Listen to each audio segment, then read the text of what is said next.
Leader గతంలో ఒక caste గాని అదే విధంగా ఒక హిందూ ధర్మాన్ని గాని అదే విధంగా అటు అనేక కులాలు ఉన్నటువంటి నేపథ్యంలో కులాలు కుంపట్లు ఎప్పుడు కూడా వివాదాస్పదంగా కూడా ఇన్వాల్వ్ అయినటువంటి సందర్భాలు లేవు. అయితే ఇటీవల అనేక వివాదాలు చుట్టుముడుతున్నాయని చెప్పుకోవచ్చు. ఏదైతే జగన్మోహన్ రెడ్డి తిరుపతి వివాదం సంబంధించి కానీ అదే విధంగా ఏదైతే మరి హిందూ మతానికి కూడా ఆయనకి కూడా అనేక విమర్శలు అయితే వినిపిస్తున్న పరిస్థితి కనపడుతుంది. అయితే ఇటీవల అటు దుర్గగుడి మెట్లు సాక్షాత్తు డిప్యూటీ సీఎం గా ఉన్నటువంటి పవన్ కళ్యాణ్ దుర్గగుడి మెట్లు కడికి కూడా ఆయన ఒక హిందూ ధర్మాన్ని ఆయన పాటిస్తూ కూడా ప్రజలకి ఒక మెసేజ్ అయితే ఇచ్చినటువంటి పరిస్థితి కనపడుతుంది. అయితే ఆయన చేసినటువంటి వ్యాఖ్యలు కానీ అదేవిధంగా ఆయన నడుస్తున్నటువంటి వ్యవహార శైలి కానీ అటు రాష్ట్ర ప్రజలు దేశ ప్రజలు కూడా మరి పవన్ కళ్యాణ్ వైపు చూస్తున్నటువంటి పరిస్థితి కనపడుతుంది. అటు గతంలో అనేక మార్లు గాని అనేక సభల్లో గాని అనేక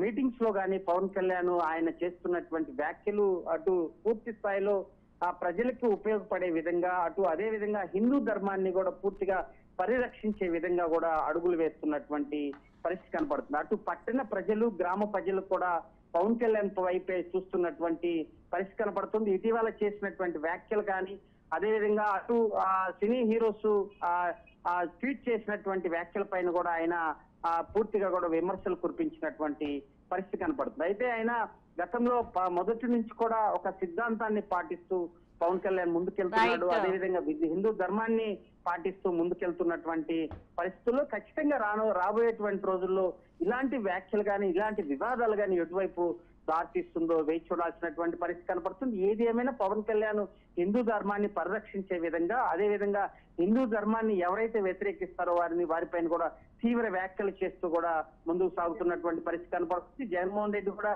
తిరుపతి లడ్డు వివాదంలో కూడా ఆయన కూడా తిరుపతి వెళ్లేటువంటి అవకాశం ఉన్నటువంటి నేపథ్యంలో ఖచ్చితంగా రాబోయే రోజుల్లో దీనికి ఎప్పుడు ఫుల్ స్టాప్ పడుతుందో వేచి చూడాల్సినటువంటి పరిస్థితి కనపడుతుంది. సుజాత. Thank you Ramesh.